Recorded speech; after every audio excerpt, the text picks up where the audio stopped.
Chapter 10. The Truth We Deny. I said, in a weird way, it's kind of like I can build my own family now, one I want to grow strong enough to protect. Lin Yu looked like she didn't know what to say. Before she could gather her thoughts, we were both surprised by the sound of shattering glass. The sky of the illusory realm we inhabited cracked like a window before shattering entirely and raining unyielding light down upon us. My senses were completely overwhelmed, but I snapped back to reality when the smell of smoke assaulted my nostrils. I opened my eyes and realized I was laying in the courtyard, my body on top of Lin Yu's. I started pushing myself off her and up to my feet, but I was interrupted when she smacked me hard across the face, knocking me over. "Don't get fresh with me just because we—" "What happened to you?" she asked, seeming to immediately forget her anger. I pushed myself out of the dirt and rubbed my throbbing cheek as I looked to her.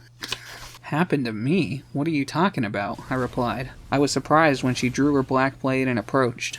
I was on guard, but she knelt down in front of me, showing me my own reflection.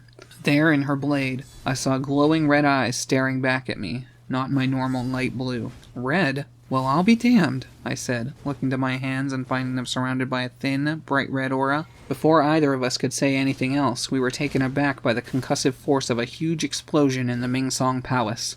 It literally pushed me to my feet, shoving Lin Yu and I back about a meter through the dirt. When the force of the blast subsided, she immediately called out her brother's name and started charging toward the site of the explosion, leaping on top of the burning palace before jumping out of sight. "Can't I catch my breath for a damn second?" I asked myself, following after her. I landed on the roof of the palace to find nearly half of it blown to bits by a fiery explosion, covering the building and landscape in burning wreckage. There in the center of the inferno stood Towdy, completely unfazed by the flames as it ripped apart those who perished in the blast, devouring their souls without prejudice.